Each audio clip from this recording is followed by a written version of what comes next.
వేణుగోపాల్ రెడ్డి గారు కేసు ఎట్లా ప్రారంభమైంది అనే దగ్గర నుంచి చూసుకుంటే ఎమ్మెల్సీ కవిత అరెస్ట్ ఎట్లా జరిగింది, ఏ పద్ధతిలో జరిగింది, ఈడీ ఎట్లా వ్యవహరించింది అనే దానికి సంబంధించి అనేక ప్రశ్నలు, అనేక అనుమానాలు తలెత్తుతున్న సందర్భం. సో ఈ నేపథ్యంలో రాజకీయ లబ్ధి అనే దాన్ని ప్యూర్గా అంగీకరిస్తారా? ఏమంటారు? మనం ఇప్పుడు ఎట్లా ఉంటుందంటే, మనం అంగీకరించకపోయినా కొన్ని ఇప్పుడు దేశంలో అమలవుతున్నటువంటి స్వేచ్ఛగా ఎట్లా ఉంటాయంటే కొన్ని చట్టాలు అలా ప్రశ్నలు లేవనెత్తుతూ ఉంటాయి, వాటికి జవాబులు దొరకవు. ఇది ఉపా చట్టం కావచ్చు, లేకపోతే పిఎంఎల్ఏ ఇప్పుడు అడ్వకేట్ గారు చెప్పినట్టుగా ప్రివెన్షన్ ఆఫ్ మనీ లాండరింగ్ సంబంధించి పెద్దలు ఓఎన్ఆర్ గారు చెప్పారు.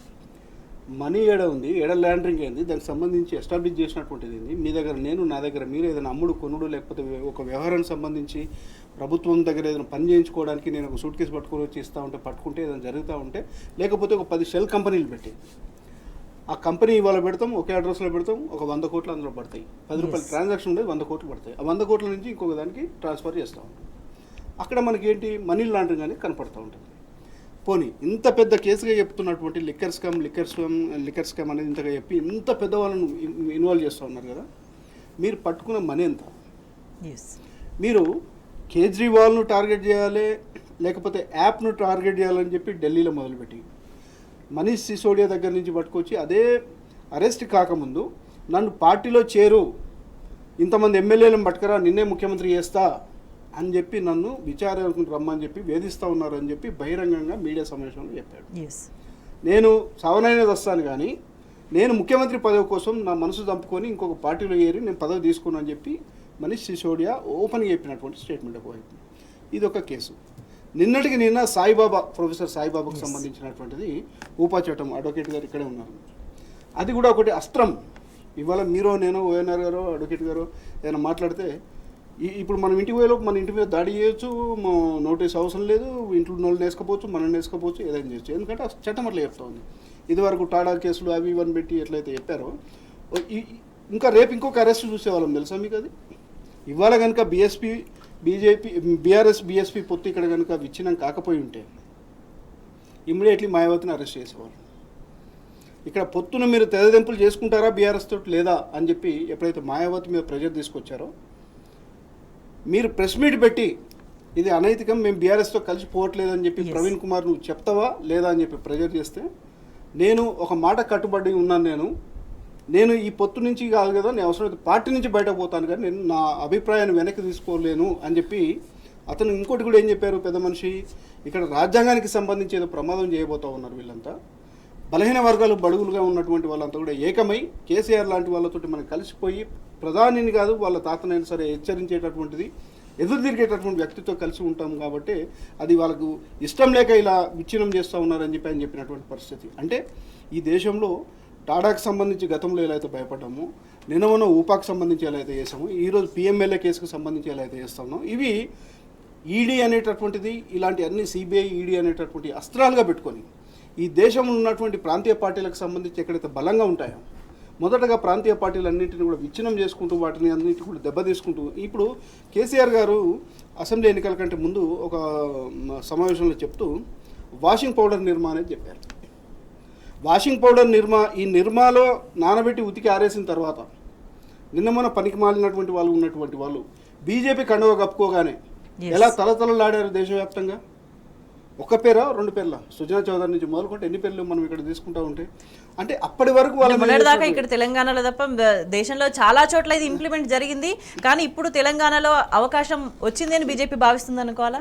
ఖచ్చితంగా ఇప్పుడు భావించి ఇక్కడ ఇప్పుడు అవకాశం వచ్చింది కాబట్టి ఒకవైపు పార్టీని దెబ్బతీయాలి, కార్యకర్తలను దెబ్బతీయాలి, నాయకులను భయాందోళనకు గురి చేయాలి అనేటటువంటి విధంగా మనం ఇప్పుడు పెద్దలు చెప్పారు, ఓఎన్ఆర్ గారు కూడా చెప్పారు, అనేక సార్లు మీరు నోటీసులు ఇచ్చారు, ఢిల్లీకి పిలిచారు, ఇంట్లో విచారణ చేశారు, ఫోన్లు అన్నారు, ఫోన్లు అన్నీ వాళ్ళకి కవర్లో పెట్టి ఢిల్లీలో చూపించి అన్నీ ఇస్తున్నాం, ఇష్టంలో చేసుకోపోరని చెప్పి పడేశారు అన్నారు. ఇప్పుడు మీరైనా నేనైనా ఇప్పుడు ఎవరైనా సరే జనరల్గా అరే ఆఖరికి సొంత సోదరిని అరెస్ట్ చేస్తూ ఉంటే మీరు చట్టాలను అతిక్రమించి అరెస్ట్ చేస్తూ ఉన్నారు. ఒక మహిళకు హక్కులు ఉంటాయి, మీరు ఏ విధంగా వచ్చి ఇప్పుడు దాడి చేసి మీరు అరెస్ట్ చేస్తారు, అంత అర్జెంట్ ఏముందని చెప్పి ప్రశ్నించిన కేటీఆర్ గారిని, ఆయన ఒక రాష్ట్రానికి ఒక కీలకమైన మంత్రిగా పనిచేసినటువంటి దేశవ్యాప్తంగా ఫాలోయింగ్ ఉన్నటువంటి వ్యక్తి వాళ్ళ సొంత సోదరుని అరెస్ట్ చేస్తూ ఉంటే మంచి పని చేసిన తీసుకెళ్ళని చెప్తారు ఎవరన్నా. ఏమండి చట్టాలని అతిక్రమిస్తూ ఉన్నారు, ఎందుకు చేస్తున్నాం ప్రశ్నిస్తే వెళ్ళి బంజారాహిల్స్లో కేసు అంటే ఈ కేసు కింద పిఎంఎల్ఏకి సంబంధించి కానీ ఊపాకు సంబంధించి కానీ ఎవరైనా వచ్చి అరెస్ట్ చేస్తూ ఉంటే ఓఎన్ఆర్ గారు వచ్చి పాపం పిల్లగాడు మంచోడా అని ఎవరైనా చెప్పారనుకోండి, ఈయన కూడా సంబంధం ఉంది ఎయిర్ లోపల అంటే ఎవరు మాట్లాడే పరిస్థితి లేదు. అంటే చట్టాలు అనేటటువంటిది తీవ్రవాద కార్యకలాపాలను, ఉగ్రవాద కార్యకలాపాలను అడ్డుకునేటటువంటి విధంగా ఉండాలి.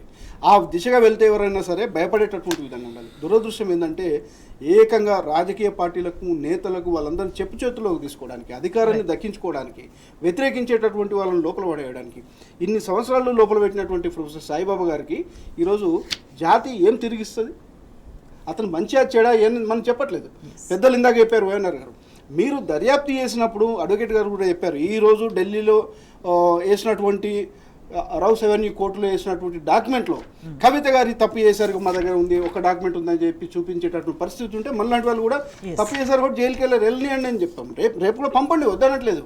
మీ దగ్గర ఆధారాలు లేకుండా ఒక 6 నెలలు 1 year జైల్లో పెట్టిన తర్వాత ఒక అమ్మాయిని, ఒక మహిళను, ఆమె దగ్గర ఆధారాలు జరిగింది అనిపిస్తే విచారణ చేయండి, తప్పు జరిగినట్టు కనిపిస్తే ఆధారం ఉంటే శిక్షించండి అని మీరు ఏ కేసు అయినా ఏ సెక్షన్ పెట్టినా కానీ కొన్ని ఆధారాలు ఉండాలి కదండి. ప్రాథమికంగా మనం ఏమంటున్నామంటే ఆమె మంచిదా చెడ్డదా మనమే సర్టిఫికేట్ ఇవ్వట్లేదు. ఇక్కడ మనం అరెస్ట్ చేసే ముందు ఈ రోజు తీసుకెళ్తా ఉన్నామంటే ఆ ఇంటి పక్కల వాళ్ళు వచ్చి అడుగుతారు కదా, ఎందుకు తీసుకెళ్తున్నారు ఏంటని అడుగుతారు కదా.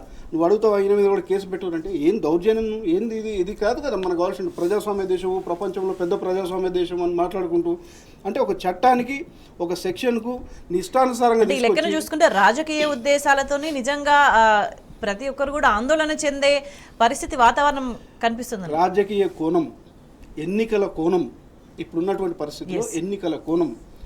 ఒకవైపు మోడీ గారు వచ్చే 2 గంటల ముందు ఈడీ రావడం, వీళ్ళిద్దరు ఢిల్లీకి వెళ్ళేలోపు ఢిల్లీలో ప్రెస్ మీట్ పెట్టి ఎన్నికల కమిషన్ అక్కడ డేట్లు ప్రకటించడం.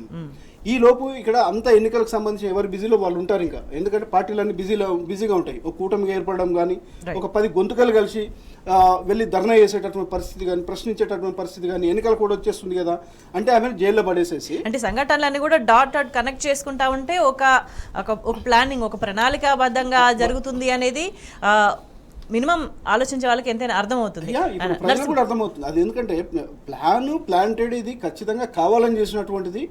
ఇప్పుడు ఒక 1 year తర్వాత పాపము మేము డాక్యుమెంట్లు ఏవో ఉన్నాయనుకున్నాము, ఎవడో వాడు అప్రూవల్గా మారి చెప్తే మేము అరెస్ట్ చేసాము, కానీ ఆమె దగ్గర ఏం లేవని వదిలేస్తారు. ఒక మహిళ తన జీవితాన్ని 1 year జైల్లో పెట్టుకొని పిల్లలు ఉన్నటువంటి సందర్భంలో తను ఏ విధంగా మానసిక క్షోభకు గురవుతుంది, మనం ఇది ఆలోచన చేయాలి కదా. ఇవన్నీ పక్కన పెట్టేసేసి మీరు నిరూపించేటటువంటి విధంగా ఉంటే ఇంతకాలం ఏం చేశారు, మరి నిన్న ఒక డాక్యుమెంట్ ఎందుకు అదే కేటీఆర్ గారు ప్రశ్నిస్తున్నప్పుడు ఇగో మీ సోదరి తప్పు చేసింది, ఈ డాక్యుమెంట్ నువ్వు చదువుకో, ఇగో ఇది ప్రూఫ్ అని చెప్పి మీరు ఎందుకు చెప్పలేకపోయారు అంటే వాళ్ళ దగ్గర లేనట్టే కదా. ఖచ్చితంగా ఇది రాజకీయ కోణంలో చూడాల్సినటువంటి అవసరం ఉంది. రాజకీయ కోణంలోనే జరిగినటువంటి అరెస్ట్గా చూస్తూ ఉన్నాం మనము. రేపు పొద్దున జరిగేటటువంటి ఇప్పుడు ఇందాక మనం మాట్లాడుకున్నాం, అనేక మంది కీలక నేతలను బలవంతంగా తీసుకెళ్లి పెట్టడం అనేటటువంటిది మనం చూస్తూ ఉంటే ప్రాంతీయ పార్టీలను ఒక విధంగా ఖచ్చితంగా కూనియేసేటటువంటి విధంగా వీళ్ళందరినీ కూడా ఎక్కడ నోరు, మాయావతి నుంచి మొదలుకుంటే మమతా బెనర్జీ తీసుకోండి, మీరు కేజ్రీవాల్ ఇప్పుడు మనం మాట్లాడుతున్నాం, ఇక్కడ ఇది చూడండి, తమిళనాడులో జరిగినటువంటి పరిణామాలు చూడండి, ఎక్కడ తీసుకున్నా కానీ లేదనుకుంటే పార్టీలను, శివసేన పార్టీలను తీసుకెళ్ళి చాలా ఉదాహరణలు కనిపిస్తున్నాయి. వీటన్నిటికి సంబంధించి మనం మరింత వివరంగా మాట్లాడుతున్నాం.